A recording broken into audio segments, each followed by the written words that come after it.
এই পিঁপড়াটি খাবার টুকরা নিয়ে রাস্তা দিয়ে যাচ্ছিল, হঠাৎ হাঁসের নজরে পড়ে। হাঁসটি পিঁপড়াটিকে দেখে মনে মনে ভাবতে থাকে পিঁপড়াটি এত বড় খাবার নিয়ে কিভাবে চলাফেরা করে। এরপর হাঁসটির মাথায় একটি দুষ্ট বুদ্ধি আসে যে পিঁপড়াটা কতটুকু ওজন নিয়ে চলতে পারে, তাই মামপট, আপেল, রুটি আর অন্যান্য কিছু পিঁপড়ার ঘাড়ে তুলে দেয়।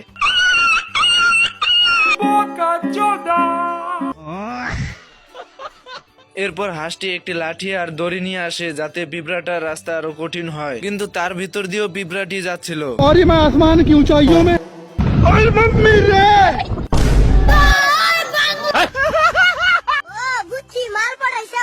আর মানুষ পান নাই, বারবার শুধু আমার উপরে কেন কেন? এরপর পিঁপড়ার গায়ে লেগে থাকা রসমালাই মুখে নিয়ে খেয়ে দেখে অনেক সুস্বাদু, তাই তার বন্ধুদেরকে ডাকতে চলে যায়। বলিস কি? বন্ধুরা, ভিডিওটি ভালো লাগলে অবশ্যই লাইক করে দেবেন। এই পিঁপড়াটি অনেকগুলো খাবার দেখতে পায়, সে খাবারের কথা তার বন্ধুদেরকে জানায়। খাবারের কথা শুনে তার বন্ধু তার দলবলকে ডাক দেওয়া শুরু করে দেয়।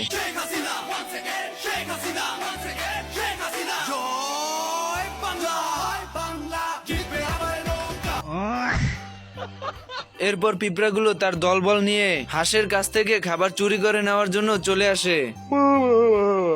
এরপর হাঁসটি খাবারের বাক্সে হাত রাখার কারণে পিঁপড়াদের খাবার চুরি করতে অসুবিধা হয়, তাই হাতটি সরিয়ে দেয় এবং তাদের খাবার চুরি করতে কোনোভাবে যাতে অসুবিধা না হয় তাই সবাই মিলে হাঁসকে তুলে পাহাড় থেকে নদীতে ফেলে দেয়। এরপর হাঁসটি এসে দেখে তার খাবার সব পিঁপড়াগুলো লুট করে নিয়ে যাচ্ছে। साले को छोड़ूंगा नहीं, साले कुत्ते। माँ खराब हो जाएगा, मैं माँ भाई नोटी फुला के धरे फेल। গাইস, কি হাই কোয়ালিটি পিঁপড়া হলে এরকম করতে পারে, হাঁসের মাথার উপর দিয়ে খাবারটি নিয়ে যায়। এরপর পিঁপড়াদেরকে গর্ত থেকে বের করার জন্য বোম নিয়ে আসে যাতে বোম ফাটিয়ে তার খাবার উদ্ধার করতে পারে।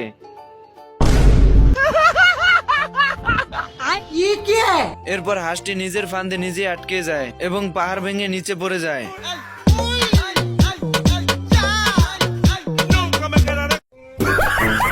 গাইস, এটা হলো বিদেশি মুরগি আর এই মুরগিটি আসে বাংলাদেশে ঘুরতে। এই দেশি মুরগিটি দেখে তার বন্ধুদেরকে জানাতে চলে আসে। আচ্ছা, কে সংসারে আগুন লাগাবে 10 টাকায়?